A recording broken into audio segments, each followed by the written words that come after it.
नमस्कार, स्वागत है आप सभी का उत्तर प्रदेश के हमारे इस बुलेटिन में। आपके साथ मैं अंजलि झा। तो चलिए बुलेटिन की शुरुआत करते हैं खबरों से। उत्तर प्रदेश के मुख्यमंत्री योगी आदित्यनाथ गोरखपुर के प्रसिद्ध हनुमान मंदिर पहुंचे। उन्होंने वहां पर विधिवत दर्शन, पूजन और अर्चना किया। मुख्यमंत्री योगी आदित्यनाथ का यह दौरा धार्मिक आस्था से जुड़ा रहा, जहां उन्होंने प्रदेश की सुख शांति और समृद्धि की कामना की। मंदिर परिसर में इस दौरान सुरक्षा व्यवस्था के व्यापक इंतजाम किए गए थे।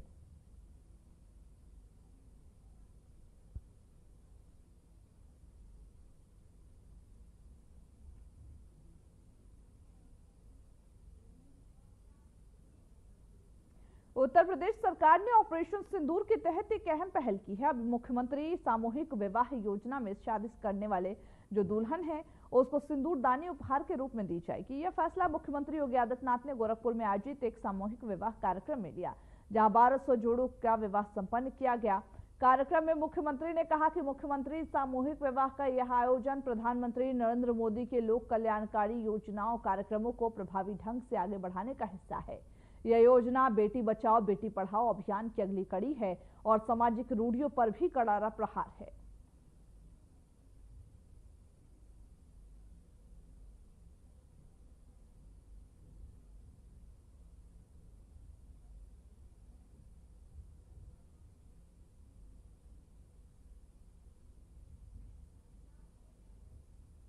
वही मुख्यमंत्री योगी आदित्यनाथ के dream project Noida international film city का अगले महीने के अंत में शिलान्यास होने की संभावना है। आपको बताते ये चले कि फिल्म सिटी नोएडा के सेक्टर 21 में 21 एकड़ भूमि पर विकसित किया जाएगा। फिल्म निर्माता बोनी कपूर ने इस परियोजना को लेकर के प्राधिकरण के अधिकारियों के साथ बैठक की है। वही साथ ही साथ इस फिल्म सिटी में एक फिल्म इंस्टीट्यूट भी शामिल होगा। वही वेव्यू कंपनी ने इस प्रोजेक्ट का जो प्लान है वो तैयार कर लिया है और वेव्यू और भूटानी ग्रुप मिलकर इस फिल्म सिटी को विकसित करेंगे।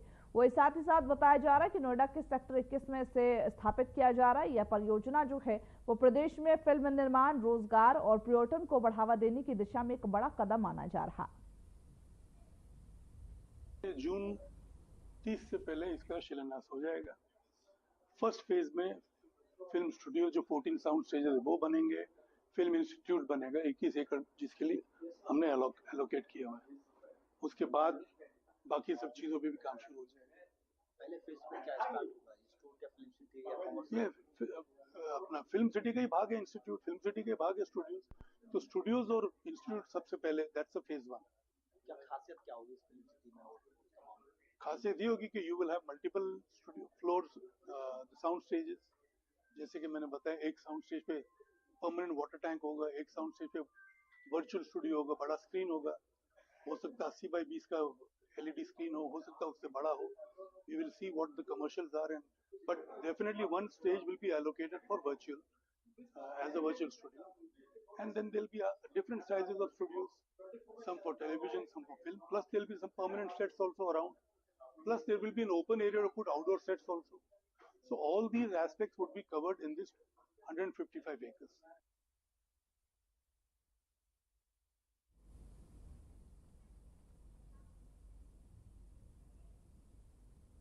चलिए इसी बीच बड़ी खबर की ओर रुख कर लेते हैं, जहां पूर्व बीजेपी सांसद ब्रजभूषण शरण सिंह को बड़ी राहत मिली है। ब्रजभूषण के खिलाफ पॉक्सो एक्ट का जो केस था उसे बंद कर दिया गया। कोर्ट ने क्लोजर रिपोर्ट को मंजूरी दे दी है।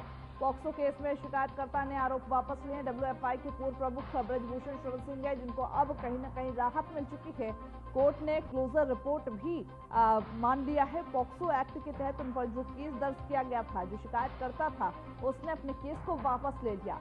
तो पूर्व बीजेपी सांसद ब्रजभूषण शरण सिंह को एक बड़ी राहत मिली है, क्योंकि बीते दिनों देखा गया था ब्रजभूषण शरण सिंह इस पूरे केस को लेकर के कहीं ना कहीं पूरी तरीके से घिरते हुए नजर आए थे। लेकिन अब डब्ल्यूएफआई के जो पूर्व प्रमुख है उनको एक बड़ी राहत दी गई है। तो पूर्व बीजेपी सांसद ब्रजभूषण शरण सिंह को एक बड़ी राहत कोर्ट की ओर से। पॉक्सो एक्ट के तहत जो केस दर्ज किया गया था, जिनमें कुश्ती संघ के साथ कहा गया था, कुश्ती जो महिलाएं थी कुश्ती संघ की, जो रेसलर्स थे, उनके साथ बदतमीजी करने का आरोप लगा था, जिसके बाद अब इस केस को क्लोज कर दिया गया। शिकायतकर्ता जो थे उन्होंने शिकायत को वापस ले लिया है। कोर्ट ने क्लोजर रिपोर्ट को भी मंजूरी दे दिया है।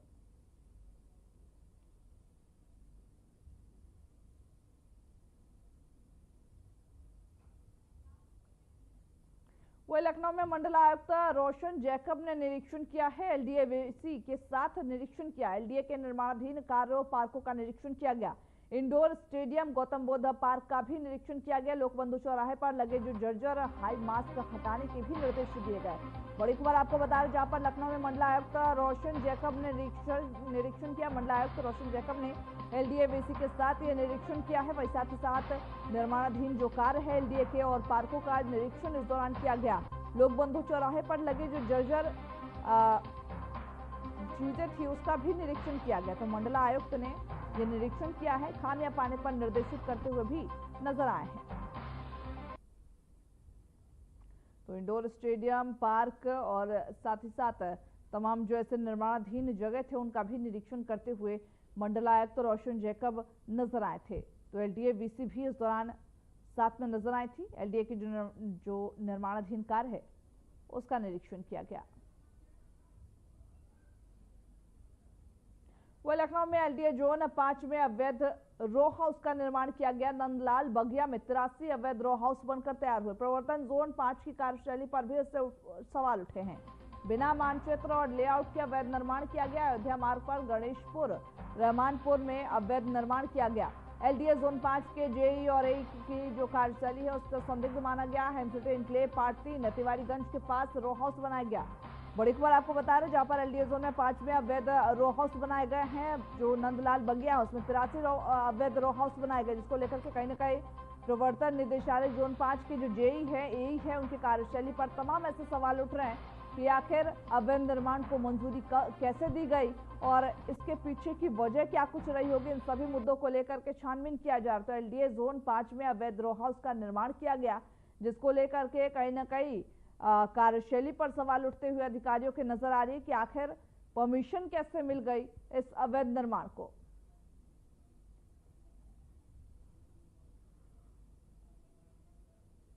वही गाजीपुर में कांग्रेस प्रदेश अध्यक्ष अजय राय का बड़ा बयान सामने आया है। पंचायत चुनाव अकेले लड़ेगी, ये बयान सामने आया है। बड़ी खबर आपको बता दें जहां पर उत्तर प्रदेश में जल्द ही पंचायत चुनाव होने वाले, इससे पहले कांग्रेस पंचायत चुनाव अकेले लड़ेगी ये कहते हुए नजर आए। कुलगुरु आश्रम पवहारी बाबा आए थे अजय राय ने बड़ा ऐलान किया है। साल 2026 में होने वाले त्रिस्तरीय पंचायत चुनाव अकेले लड़ेगी कांग्रेस, क्योंकि पिछली बार देखा गया था कि समाजवादी पार्टी के साथ गठबंधन में चुनाव लड़ते हुए नजर आई थी लोकसभा चुनाव में, लेकिन इस बार चुनाव अकेले लड़ेगी ये तय किया गया है कांग्रेस की ओर से। इसकी जानकारी देते हुए अजय राय नजर आए हैं। तो कुलगुरु आश्रम में ये पहुंचे थे और इस दौरान ही ये बयान देते हुए नजर आए कि कांग्रेस इस बार जो पंचायत चुनाव होने वाला है वो अकेले लड़ेगी।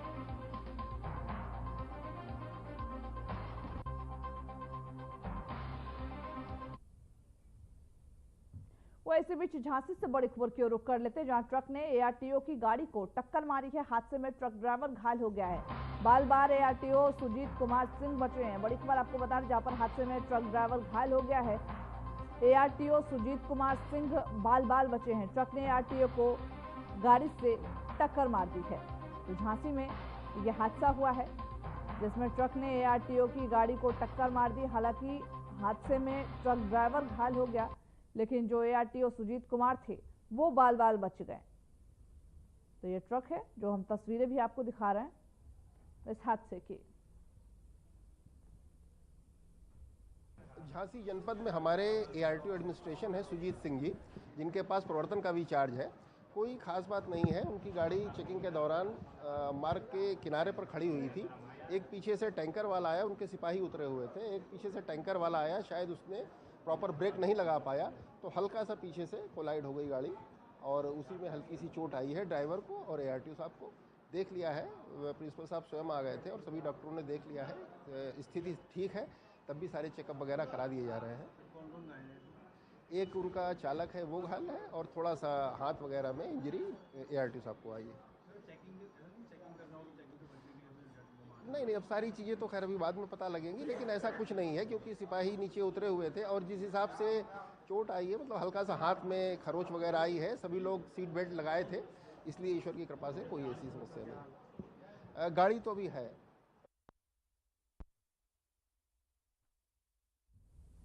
वहीं नोएडा के फेज 2 थाना क्षेत्र के पुलिस चेकिंग के दौरान 2 शातिर बदमाशों के साथ मुठभेड़ हुई है। इस दौरान पुलिस की जवाबी कार्रवाई में एक बदमाश के पैर में गोली लगी, जिसे घायल अवस्था में गिरफ्तार किया गया।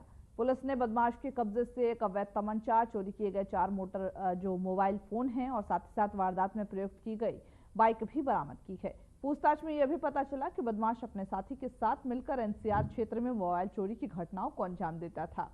घायल बदमाश को इलाज के लिए अस्पताल भेजा गया है और पुलिस उसके फरार साथी की तलाश में जुटी है।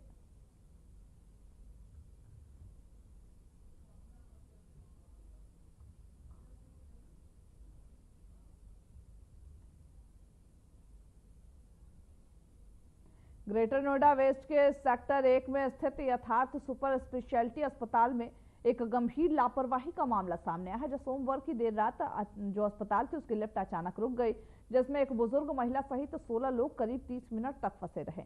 इस घटना का एक वीडियो सोशल मीडिया पर वायरल हो गया है, जिसमें फंसे हुए एक युवक ने अपनी आप बीती बताई है।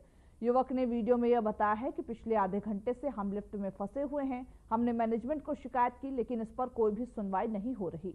पीड़ितों ने आरोप यह भी लगाया कि लिफ्ट का जो ऑटोमेटिक रेस्क्यू डिवाइस था वो सिस्टम भी फेल हो गया और अस्पताल प्रबंधन और सिक्योरिटी की ओर से समय पर इसकी कोई मदद नहीं पहुंची। यह घटना बिसरक क्षेत्र के यथार्थ हॉस्पिटल की बताई जा रही, जो एक प्रतिष्ठित मल्टी स्पेशलिटी अस्पताल है।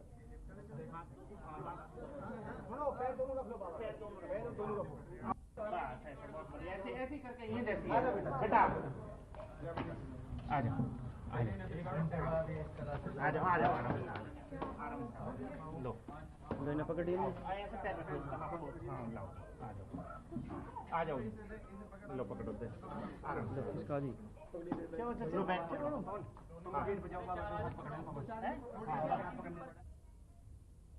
वही अमरोहा में फिर तेज रफ्तार का कहर दिखाई दिया है। तेज रफ्तार ट्रक और इको वैन की जोरदार टक्कर हो गई है, जिसमें कार के पड़खच्चे उड़ गए। बताते हुए चले कि इस हादसे में कार चालक गंभीर रूप से घायल हो गया है। घायल युवक को अस्पताल में भर्ती कराया गया, जहां उसे हायर सेंटर रेफर कर दिया गया। घटना के बाद ट्रक चालक मौके से फरार हो गया। मौके पर पहुंची पुलिस जांच में जुटी हुई है। दरअसल ये जो पूरा मामला है वो सैद नगली थाना क्षेत्र के संभल हसनपुर का बताया जा रहा है।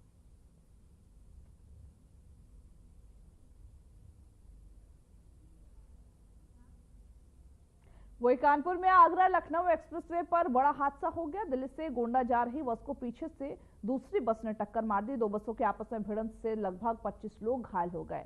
हादसे में एक बस पलट जाने से हड़कंप मच गया। वही बताया भी जा रहा है कि नींद आने की वजह से पीछे जो चल रही बस ने आगे की बस में टक्कर मार दी, जिससे दोनों ही बसों के 25 से अधिक यात्री गंभीर रूप से घायल हो गए। सूचना मिलते ही थाना प्रभारी और स्थानीय पुलिस मौके पर पहुंची और सभी घायलों को बिल्हौर सीएचसी रेफर किया गया।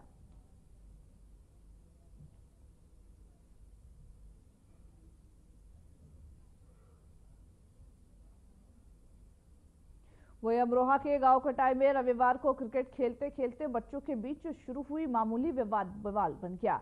विवाद में दोनों पक्षों के परिजन आमने सामने आ गए और थोड़ी ही देर में गांव के दबंगों ने सीआरपीएफ के जवान के घर पर चढ़ाई कर दी और जमकर तोड़फोड़ की और पत्थरबाजी भी की।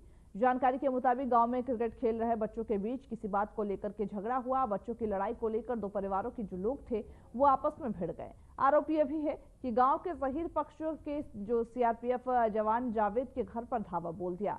जावेद पक्ष के लोगों ने खुद को घर के अंदर बंद कर किसी तरीके से अपनी जान बचाई। वहीं जावेद ने यह भी बताया कि वह सीआरपीएफ में तैनात है और इन दोनों छुट्टी पर घर आया हुआ था। उनका यह भी कहना है कि उनके जो बेटे हैं उनको बेरहमी से पीटा गया और जब उन्होंने विरोध जताया तो जान से मारने की धमकी दी गई। दबंगों की गुंडागर्दी की पूरी जो करतूत है वो मोबाइल के कैमरे में कैद हो गई। हालांकि अभी तक इस मामले में पुलिस की ओर से कोई बयान सामने नहीं आया है।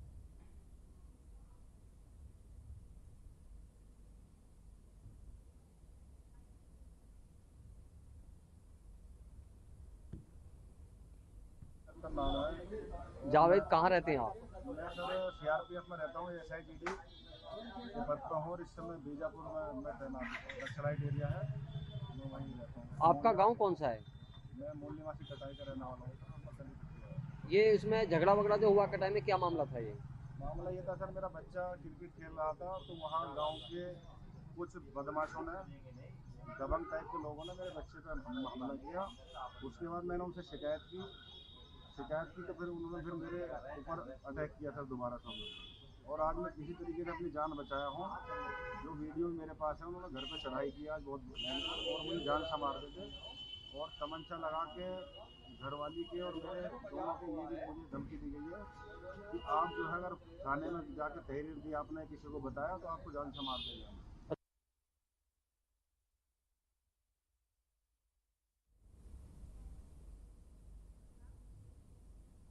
वहीं श्रावस्ती में बारिश ने विकास कार्य की पोल खोलकर रख दी है। मुख्यालय से हरिहरपुर के रानी ब्लॉक पर पानी भर गया है। पानी भरने से राहगीरों को आवागमन में खासा परेशानी का सामना करना पड़ रहा है।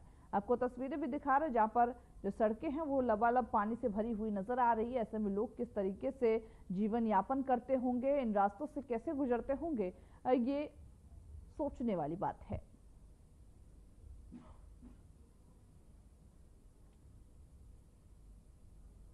ये पानी जब गांव की बारिश हुआ था तो पानी का निकास नहीं है, इसलिए भरा है। जब तक इधर जगह पड़े रहे तब तक पानी कोई के खेत में चला जा रहा, द्वारा चला जा रहा, और लोग अपन द्वारा पाट लिए अपन जगह व्यवस्था करे। तो ये कितने सालों से ये है? अभी तो साल खांड से चल रहा है। जब तक जगह पड़ा रहा तब तक तब ऐसे ठीक रहा, लेकिन अब जब तक आबादी बढ़ी थी आदमी पास मजबूरी। तो इसमें नाली वाली नहीं बनाए का? नाली वाली कुछ नहीं बना। अगर नाली बनी होती तो सब दिक्कत ना हो, चाहे इधर निकल जाए चाहे इधर न। तो इस रास्ते से कितने लोग निकलते होंगे प्रतिदिन? प्रतिदिन तो बहुत निकलते हैं, बहुत चालू रोड है। अधिकारी आओ जाते हैं। ये रोड पर पानी भर रहा है, क्या दिक्कत हो रही है आपको? बहुत दिक्कत है, नहीं निकल मिलते भैया, बूढ़ा जाता है उसका। ये कब से पानी भरा है? अरे भरा है महीना भरे से। तो गांव के प्रधान कुछ पर विकास नहीं कराए नाली वाली? क्यों नहीं करावत है, प्रधान का करावत। तो इवन बच्चे भी गिरते होंगे जो गिरत नहीं है, तब बच्चे गिरत है, सयान सभे गिरत है, निकल नहीं मिलत है।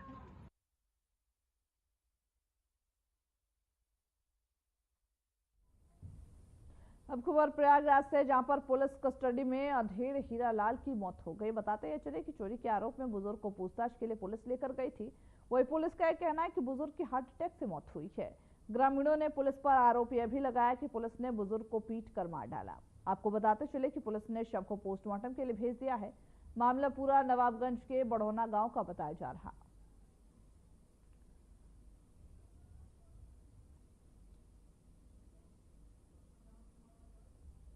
के अंतर्गत ग्राम बुदौना में 26 मई को एक घर में चोरी हुई थी, जिसके संबंध में थाना नवाबगंज पे अभियोग पंजीकृत कराया गया था, जिसमें वादी द्वारा निगरानी के लिए रखे गए चौकीदार, जो कि उसी गांव का रहने वाला था, जिसका नाम हीरालाल था, पर शक जताया गया। इस सूचना पर थाना पुलिस द्वारा चौकी डांडी पर पूछताछ के लिए परिवार के सहित उसको बुलाया गया था, जहां पर हीरालाल को सीने में दर्द की शिकायत हुई और तबीयत खराब हुई, जिस पर उसको CHC ले जाया गया, जहां से BP लो होने की शिकायत पर SRN रेफर किया गया, जहां पर प्रथम दृष्टया हृदयघात से उनकी मृत्यु हो गई। सर ऐसा है कि उनको रहते थे एक मने पंडित जी के, कुछ काम हम करते थे तो उन लोग चला गए मान ला बाहर, तो उनको घर तक आई गए तो उन फिर उकई गए, तो उनके यहाँ चोरी हो गई तो मान ला इनका बुलवा गया तो हम साथ साथ गए, वहाँ समझौता हुई, बातचीत हुई, इनके सीने में दर्द हो लग तो इनका चौकी ले गए तो वहाँ फिर और हालत ख़राब हो गई, तो हम होलागढ़ इनके ले गए, वहाँ से फिर मान ला नहीं ठिकाने तो यहाँ रसोई में भर्ती कर दिए, ख़त्म हो गई।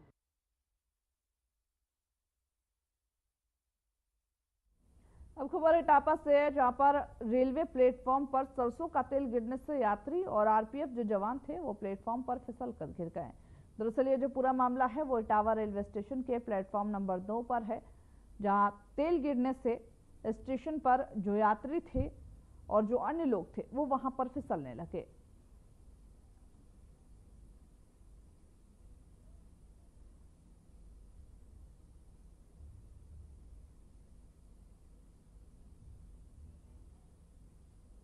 लखनऊ विश्वविद्यालय से हैरान कर देने वाली खबर सामने आई है। हॉस्टल के मेस के खाने में कीड़ा निकलने का मामला सामने आया है। खाने में कीड़ा निकलने के बाद छात्रों में आक्रोश देखा जा रहा है। तो वही तिलक गर्ल्स हॉस्टल के मेस में खाने का मामला है। खराब खाने को लेकर छात्र कई बार प्रदर्शन भी कर चुके हैं।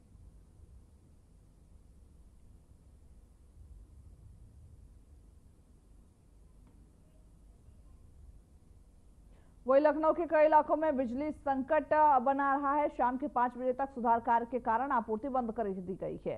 तो वही गोमती नगर, विस्तार, चांदनगर, निराला नगर में कटौती की गई है। सुलभ आवास, विमल नगर में भी आपूर्ति बाधित की गई है। लखनऊ से ये बड़ी खबर बता रहे हैं, यहाँ पर कई इलाकों में बिजली संकट देखी गई है। सुधार कार्य की वजह से आपूर्ति बाधित की गई है। शाम के 5 बजे तक ये बाधित रहेगी। लखनऊ में कई इलाकों में बिजली संकट देखी जा रही। सुधार कार्य की वजह से आपूर्ति बाधित की गई है। तो वही शाम के 5 बजे तक ये जो आपूर्ति है वो बाधित रहेगी। सुधार कार्य की वजह से बताया जा रहा है कि इस आपूर्ति को बाधित किया गया है। शाम के 5 बजे तक वो समय बताया गया जब तक बिजली कटौती यानी कि बिजली बाधित रहेगी।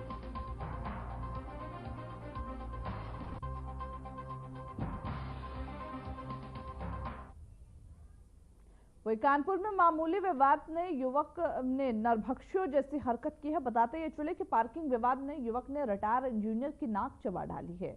अपार्टमेंट की सोसाइटी के सचिव और फ्लैट के जो मालिक हैं उनके बीच विवाद हुआ। बिठूर थाना क्षेत्र के रतन प्लैनेट अपार्टमेंट का यह मामला बताया जा रहा है।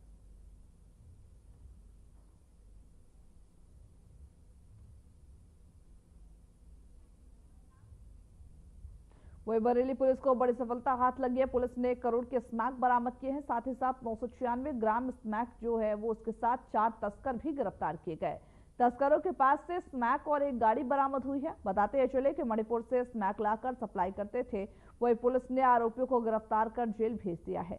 मामला दरअसल थाना इज्जत नगर क्षेत्र में ये गिरफ्तारी हुई है, जिसमें 1 करोड़ स्मैक बरामद किया गया और साथ ही साथ 4 स्मैक को जो तस्कर थे उनको गिरफ्तार किया गया है।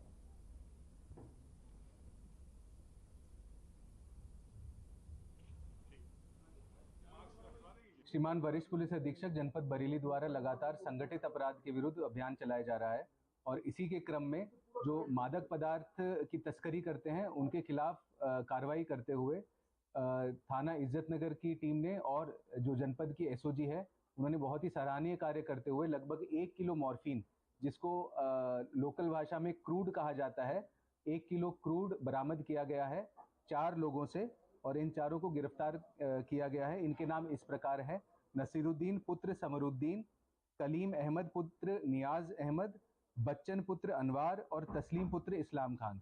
इन चारों को गिरफ्तार करके जेल भेजा जा रहा है।